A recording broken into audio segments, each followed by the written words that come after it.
नमस्कार बच्चों, आज हम सीखेंगे फणीश्वरनाथ रेणु द्वारा लिखित ठेस इस पाठ के 10वें पाठ का अध्ययन करेंगे।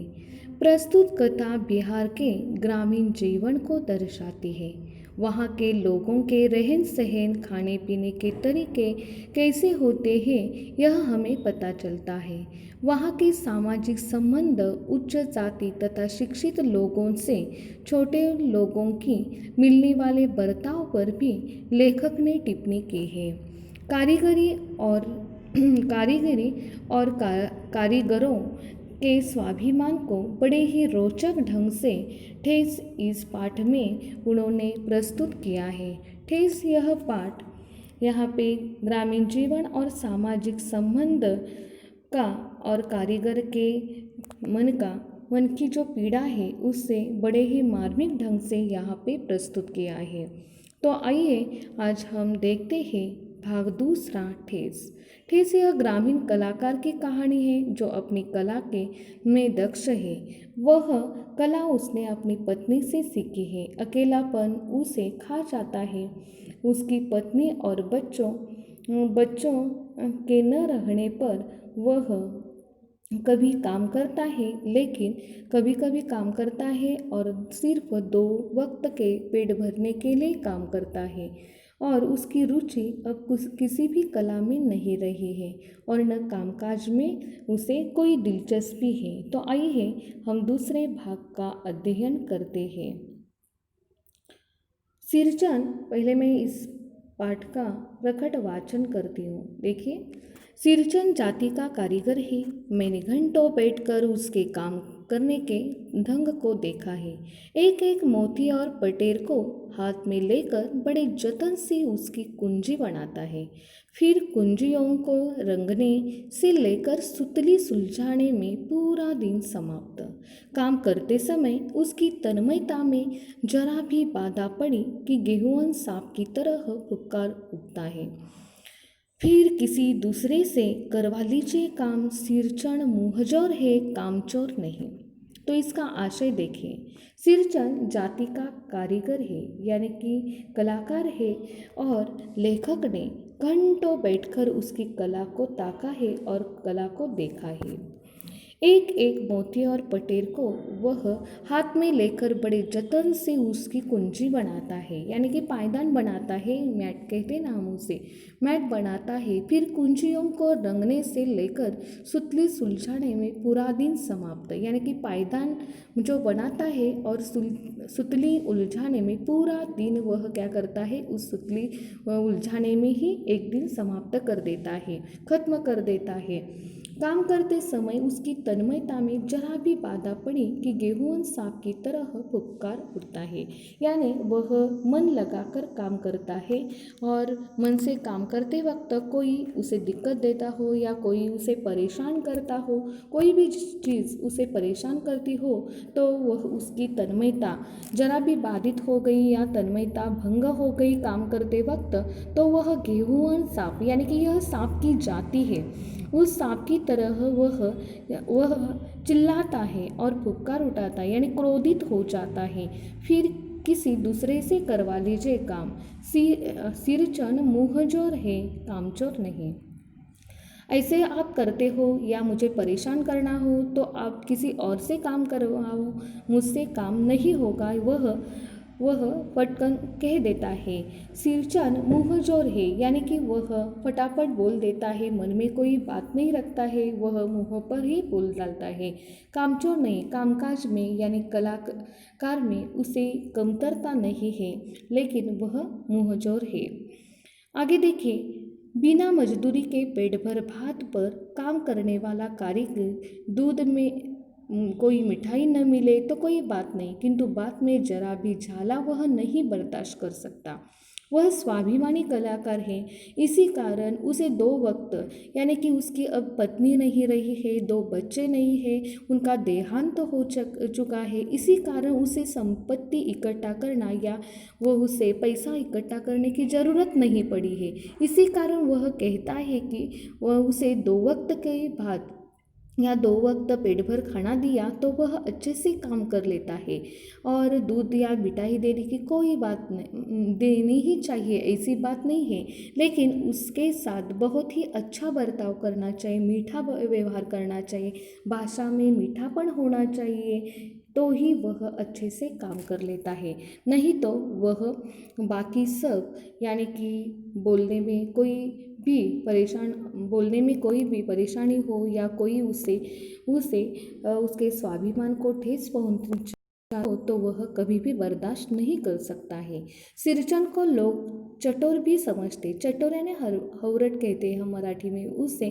खाने के लिए वह बहुत ही दिलचस्प होता है और खवैया कहते हैं ना, उसी तरह तली बघारी हुई तरकारी, तरकारी का मतलब सब्जी, बहुत अच्छी सब्जी बनाओ, दही की कड़ी बनाओ, मलाई वाला दूध बनाओ, इन सब का प्रबंध पहले कर लो, तब सिरचन को बुलाओ। यानी कि खाने का अच्छी तरह से प्रबंध करो, यानी कि तली हुई तरकारी सब्जी बहुत अच्छी बनाओ, दही की कड़ी बनाओ, मलाई वाला दूध अच्छा बनाओ, इन सब का प्रबंध अच्छे से करो।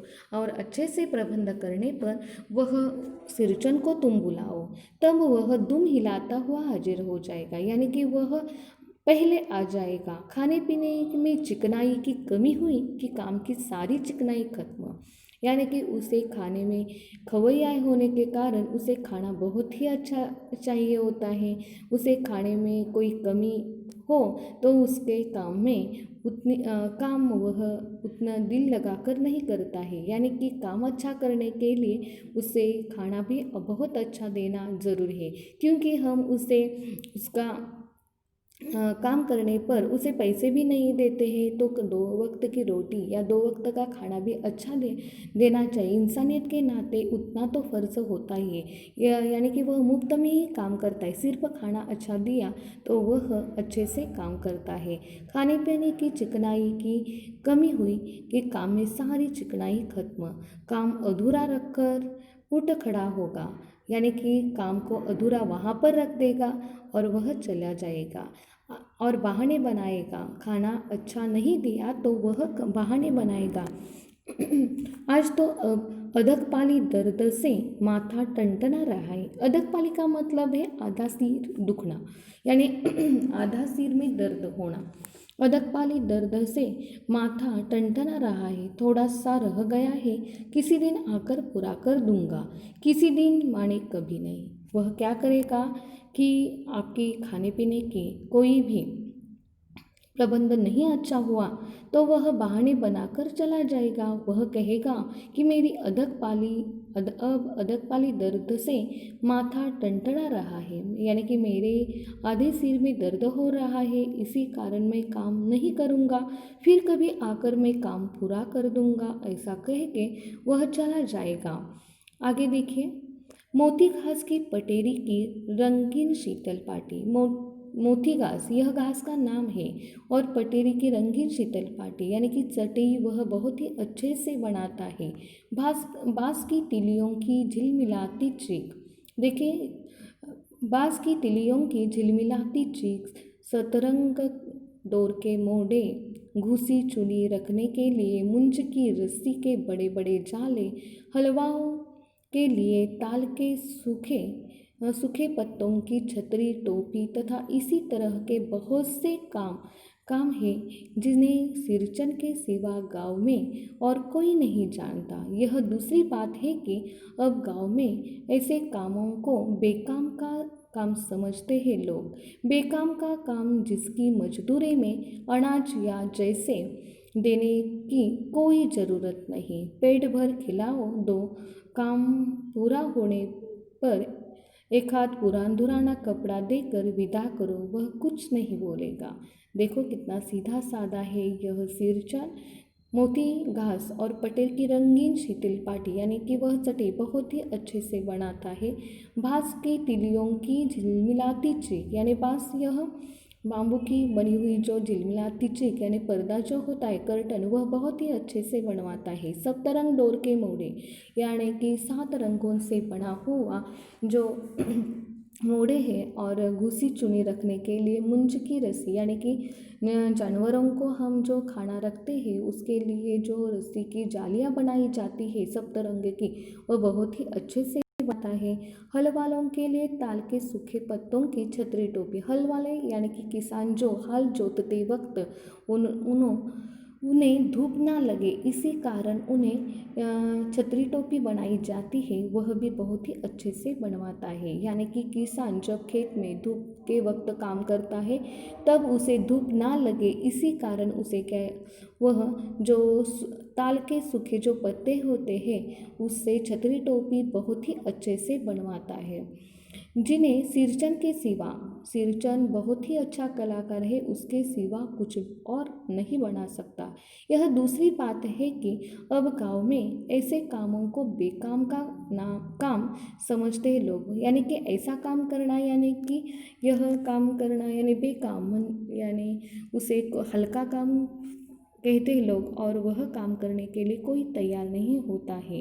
लेकिन सिरचन ऐसा नहीं है, अनाज या पैसे देने की कोई ज़रूरत नहीं होती उसे। सिरचन को अनाज देना या उसका मुबदला देने की कोई ज़रूरत नहीं होती, सिर्फ उसे पेट भर 2 वक्त खिलाओ। अच्छा सा काम पूरा हो जाने के बाद एक आध पुराना धुराना कपड़ा देकर विदा करो, वह कुछ नहीं बोलेगा क्योंकि वह दिल से टूट गया है। उसकी पत्नी नहीं रही, उसके 2 बच्चे नहीं रहे, इसी कारण वह उसे जीने में कोई दिलचस्पी नहीं है। सिर्फ वह 2 वक्त की पेट भरने के लिए ही कमाता है और ज़्यादा पैसा इकट्ठा करने के लिए बिल्कुल भी नहीं कमाता है। इसी कारण उसे थोड़ा सा 2 वक्त खाना दे, अच्छा सा खाना 2 वक्त दिया जाए और एक पुराना धुराना कपड़ा देने के बाद वह अच्छे से काम कर लेता है। कुछ भी नहीं बोलेगा ऐसी बात नहीं, सिरचन को बुलाने वाले जानते हैं। सिरचन बात करने में भी कारगर है। महाजन टोले के भज्जू महाजन की बेटी सिरचन की बात सुनकर तिलमिला उठी थी। ठहरो, मैं माँ से जाकर कहती हूँ। इतनी बड़ी बात यानी कि कुछ भी वह सिरचन ने महाजन टोले के भज्जू महाजन की जो बेटी है उसे मुंहतोड़ जवाब दिया था। लेकिन क्यों दिया था यह जानिए। बड़ी बात ही है बिटिया, बड़े लोगों की बस बात ही बड़ी होती है, नहीं तो 2-3 पटेल की पार्टियों का काम सिर्फ केसार का सत्तू यानी कि क्या है, भुनी हुई लतरी दाल का आटा खिलाकर कोई करवाए भला। यहाँ तुम्हारी माँ ही करवा सकती है बबूनी, सिरचन ने मुस्कुराकर जवाब दिया। यानी कि सिरचन को क्या कहना है, सिरचन ने मुंहतोड़ जवाब दिया। लेकिन क्यों दिया देखिए, वह स्वाभिमानी कारागिर है और वह बहुत सारा काम करने पर मुबदला भी नहीं लेता है। महाजन टोले के भज्जू महाजन की जो बेटी है उसे उसने मुंहतोड़ जवाब दिया। लेकिन क्यों दिया, उसे के दिल को ठेस पहुंची इसी कारण दिया। उसकी जो माँ है उसने के माँ ने बहुत सारा सिरचन से काम करवा लिया, 2-3 पटेल पार्टियों का काम करवा लिया और उसे खाने के लिए सिर्फ खेसार का सत्तू यानी कि भुनी हुई लतरी दाल का आटा दिया और थोड़ा सा खाना दिया और बहुत सारा काम करवा लिया। यह तुम्हारी माँ ही कर सकती है बबू ने, ऐसा सिरचन ने महाजन टोले के भज्जू महाजन की जो बेटी है उसे कहा। सिरचन ने मुस्कुराकर जवाब दिया था, इस बार मेरी सबसे छोटी बहन पहली बार ससुराल जा रही थी। मानू के दूल्हे ने पहले ही बड़ी भाभी को लिखकर चेतावनी दे दी है। मानू के यहाँ का जो परिच्छेद है हम कल पढ़ेंगे और उसका आशय कल देखेंगे।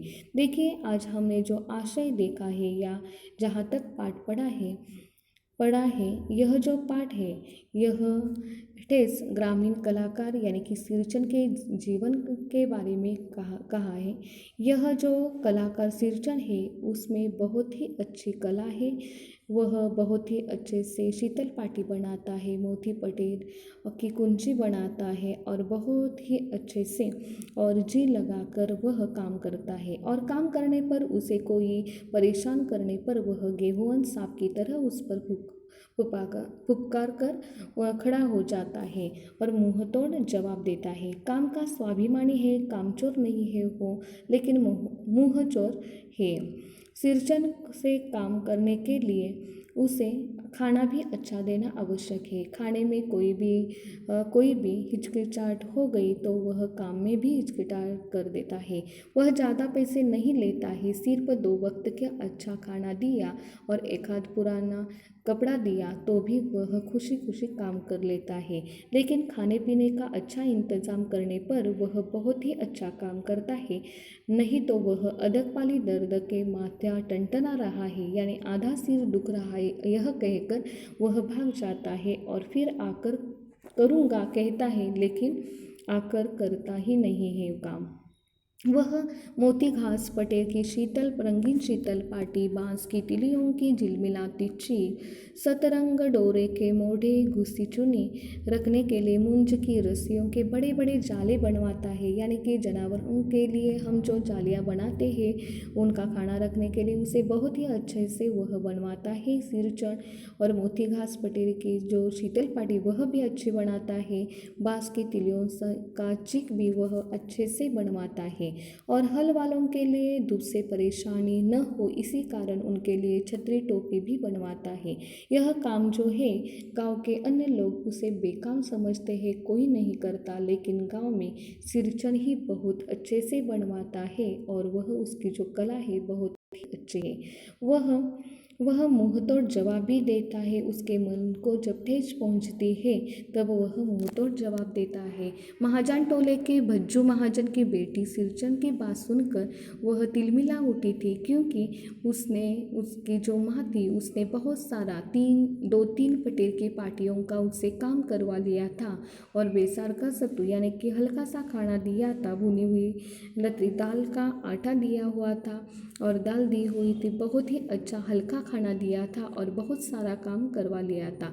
यह उसके मन को बहुत ही उसे ठेस पहुँचे, उसे दुख हुआ और उसने उसकी जो बेटी थी उसे वह कह डाला। उसने यह बोला है कि तुम्हारी माँ ही कर सकती है ऐसा, जो 2-3 पटेल की पार्टियों का काम करके सिर पर खेसारी का सत्तू खिलाकर कोई करवाए भला, यह तो तुम्हारी माँ ही कर सकती है बहू ने। सिरचन ने मुस्कुराकर जवाब दिया था, क्योंकि उसके मन को बहुत भारी ठेस पहुंची थी। आज जो हमने लिया है इस पर आधारित यानी कि हमने आज ठेस इस पाठ का दूसरा भाग सीखा है और दूसरे भाग पर आधारित यानी कि हमने सविस्तर उसका आशय देखा है। पाठ अच्छे से हमने देखने के बाद आपको समझ में आया होगा यह पाठ। इस पाठ पर आधारित मैंने एक आपको स्वाध्याय दिया है, वह स्वाध्याय आपको छुड़ाना है और आपके जो एडमिन है उनके नंबर पर आपको सेंड करना है।